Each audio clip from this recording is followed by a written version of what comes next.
फतेह अली खान, उनकी गाई हुई बड़ी नायाब गजल है।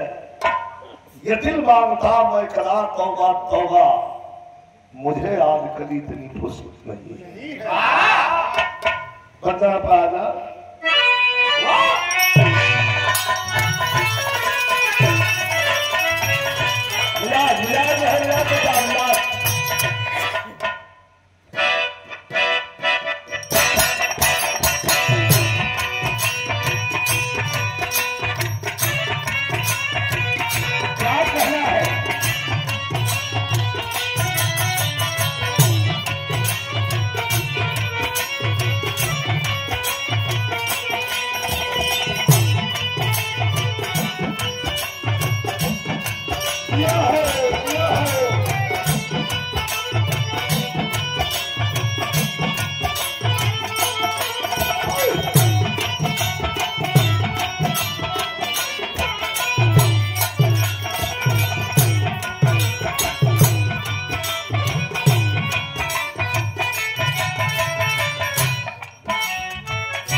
अरे हमें सदगुरु का बात समझ नहीं। एक भाई बेड पर है, दूसरा भाई गुनगुना रहा है कान में। दवैया से ढेर फायदा हमारा क्यों कर गुनगुनाइया करते रहे। हम कभी कभी यही सुनाते रहिए, क्या यही गाना है तुम्हें कि हमें सदगुरु का सहारा मिला है।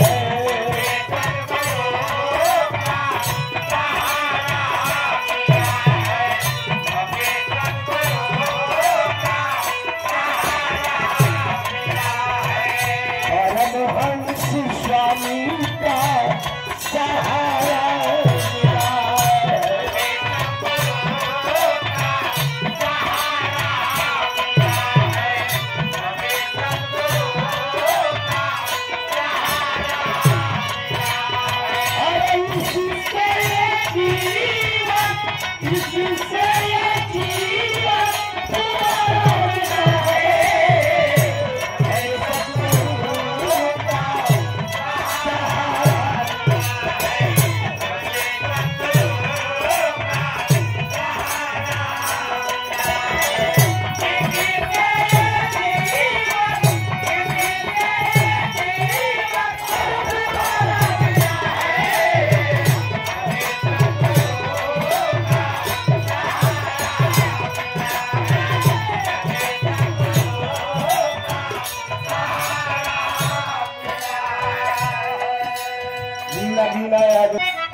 जिनको स्वर्गीय नहीं कहा जा सकता। अगर कोई ऊंच नीच काम होगा तो स्वर्ग में लोग हिम्मत किसी की नहीं है कि आकर के भुड़कुड़ा मठ पर क्रिया और कसम खा ले। किसी की हिम्मत नहीं है। अगर झूठ कसम खा लिया और चल दिया भुड़कुड़ा मठ की ओर तो यहां भी नहीं पहुंच पाएगा। सरकार बीच में ही फैसला कर देते हैं। ये लिए अरे परम ब्रह्म तू दिखैया,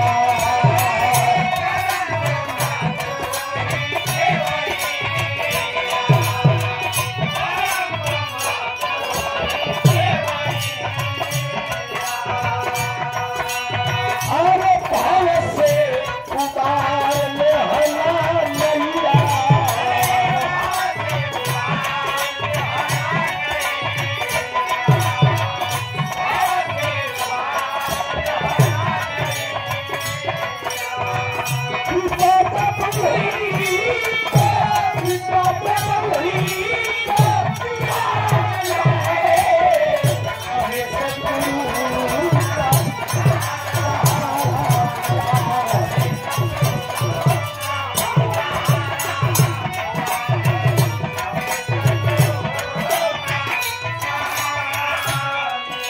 अरे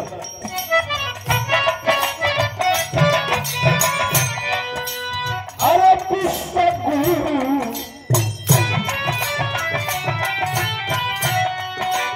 मिर्जापुर सत्तेश्वर आश्रम परमहंस स्वामी जी विश्व गुरु अगलानंद महाराज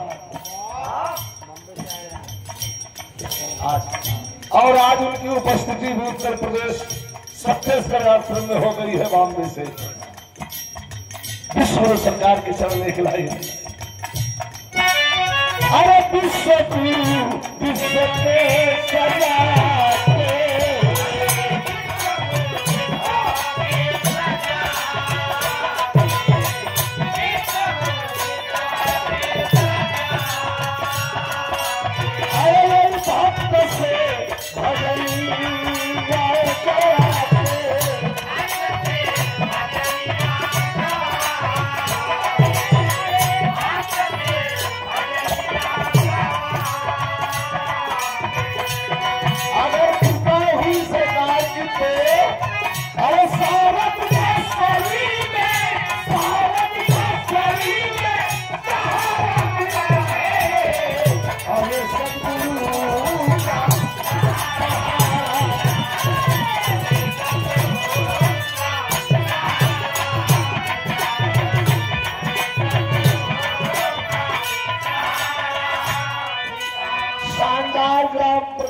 प्रधान से लेकर और राष्ट्रपति तक जितने बीच में प्रतिनिधिगण है सबको छू के लाइन निकल जाएगी।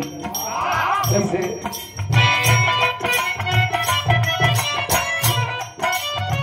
अरे सबसे ही सत्ता डोले,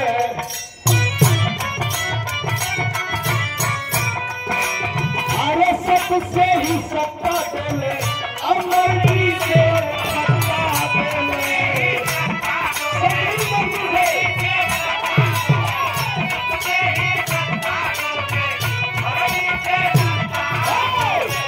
सबसे ही सत्ता डोले मरजी के सत्ता डोले, जानला जहान सतगुरु, जानला जहान सतगुरु, जगत के दाता हुआ।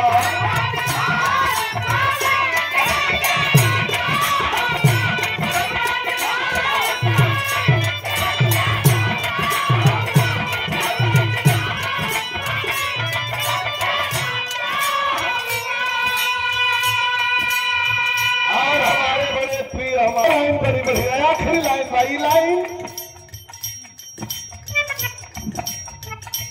आध्यात्मिक क्षेत्र की सबसे सुंदर लाइन। प्रेम क्या है? एगो प्रेम हो नैका प्रेम, आई लव यू करके आई लव यू करके बंद, लेकिन है नैका प्रेम ना है। प्रेम वो है कि 56 प्रकार के विजन बना के जो हम जोहत रहे, लेकिन एगो गरीब के कुटिया में एगो दासी पुत्र महात्मा विदुर घर में कुछ न रहे, ये सोचत हम कि हम गरीब की हम थोड़ो वही हर सदगुरु, लेकिन हमारे पासी साग राती का रखल रहे। और कुछ ना फूकल दाना न रहे। रास्ता में जाता हुआ महात्मा विदुर के मन से आवाज आई कि हम तो गरीब आदमी है, हमारा कहन का है, हमारे कहन कुछ बा, लेकिन हमारे सदगुरु संग हम कैसे अरे भगत विदुर घर कैला,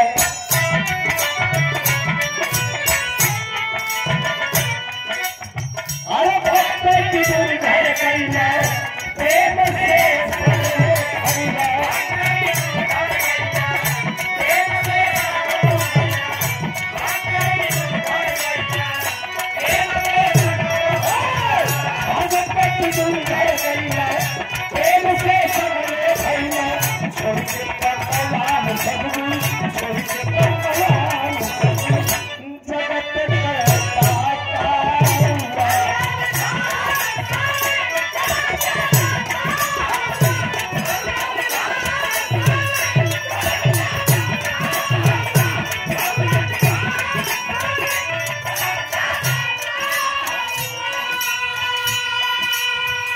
आइटम लाई अरे बिहारी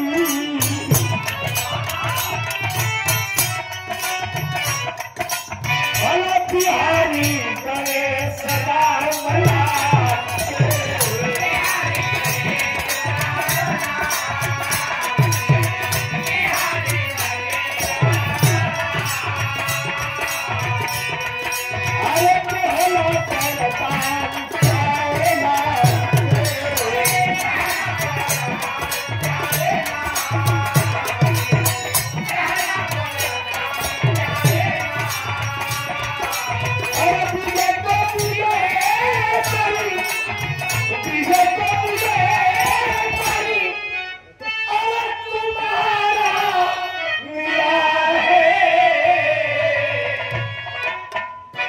सदगुरु